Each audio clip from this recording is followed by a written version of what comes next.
I have a question for you. Mm-hmm. Why are people scared of marriage? Well, not people, some people. Why are some people scared of marriage? There are different reasons.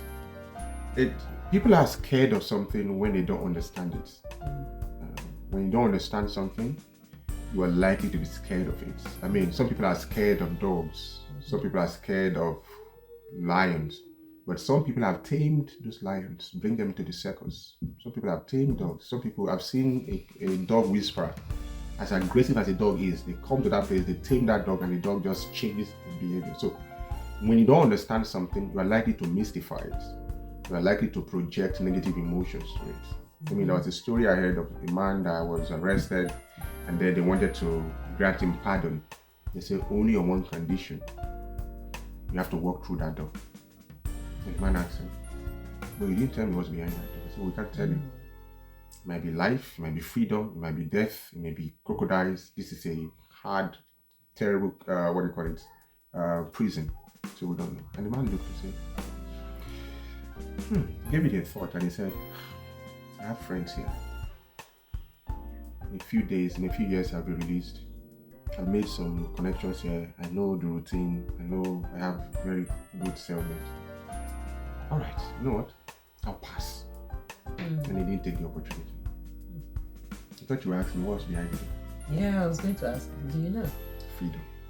Right. But because he wasn't sure what it was, he decided not to try. So people can be scared of something, scared of marriage when they don't understand it. Now the question is, that's theoretical, that's practical, but that's the truth. Some people are afraid of swimming because they don't understand water.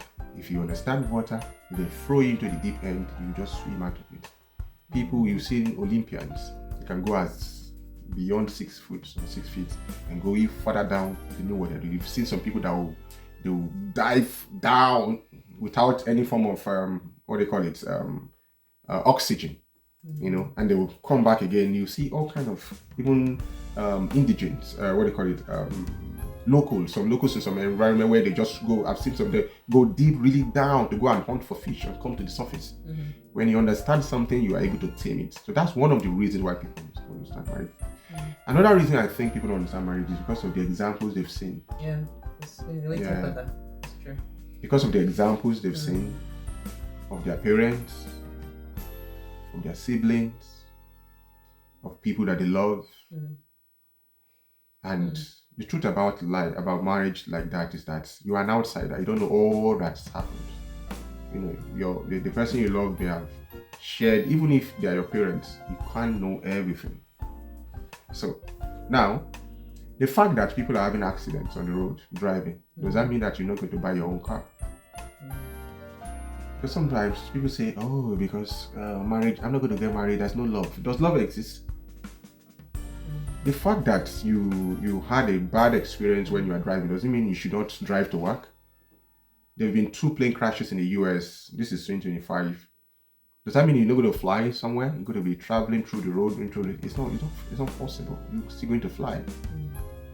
So the fact that other people have had experiences in marriage does not mean you will have that experience. What we encourage is that learn from other people's experience, ask them questions, and get information about what to do. And understanding women, understanding men, understanding marriage, understanding conflict management, understanding those common issues. If you watch our previous video where we talk about things that cause things like infidelity, things like disagreement around money, in-laws, and other relationship. How do you navigate some of those issues that can derail a marriage, derail a relationship? So these are some of the reasons why I think people are afraid of marriage. And sometimes people love their own space too much to bring another person in. Yeah, I've seen people who are, you know what? Hey, I like how my life is. I know when to eat. I don't want somebody to be telling me what to eat. Why are you expecting to get married to someone that will give you an order? We're not in the slave trade. Marry your friend where both of you will talk and enjoy and have fun. You know, if you have a best friend that you really enjoy their company, can you imagine if that person is someone of the opposite sex that you want to get married to, and you guys are just having fun, just enjoying each other's company? You're not even thinking of each other as husband and wife. You're just enjoying your time. I mean, I wanted to throw in something. The points you raised are very valid, and I appreciate all of that. What I wanted to just throw in when you were speaking about, the experiences of others, because sometimes too it's personal experience. Yes, though not married, but because someone may have experienced the opposite sex in a certain way, they think, oh, okay, these demons I saw in this person are in every man or in every woman, and so this opposite sex will bring it into the marriage, and then it would be as good as dead. So sometimes you have that. So in saying that, I just remembered something I read somewhere today, and it really got me thinking. And this lawyer had put out a post and said, oh, okay, before you marry, make sure you sign prenuptials. And I read this, I was very fascinated. I just wanted to see what people had to say in the comment section. And someone put a post there and said, dropped a comment there and said, why would you marry someone you don't trust? So what this person was trying to say was, if I'm going for a prenuptial with this individual, it's because I don't trust the person. I'm speaking in the context of the post. So the question then is, what happened to trust? Trusting again. Because sometimes we pick one individual and we make that person a scapegoat, and that person defines our lives. Our experience with that person defines our lives. But you probably need to trust again, knowing that not everybody is the same. You will meet someone special out there. I want to believe you also appreciate that you are special, because some people don't even believe in themselves. Some people don't believe they have what it takes to do a good marriage. You see, and if that's the case, then you can work on yourself and you can still have a good marriage. Absolutely. So, you don't need to be afraid of marriage. Try to understand marriage. Try to understand people. Understand the institution of marriage. Understand human nature.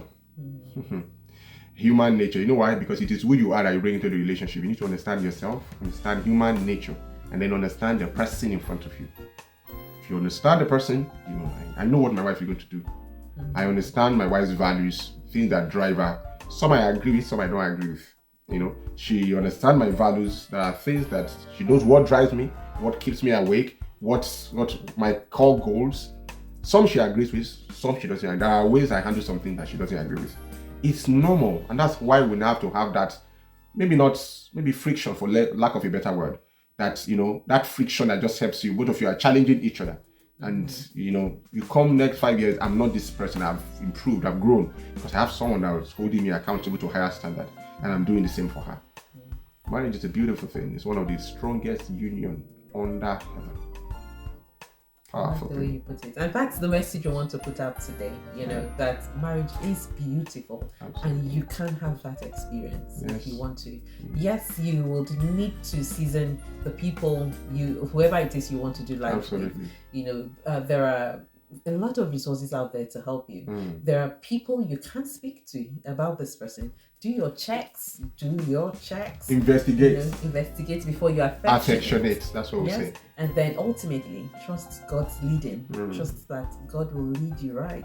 As long as we obey the promptings that we receive, the nudges of the Holy Spirit, we will get it right.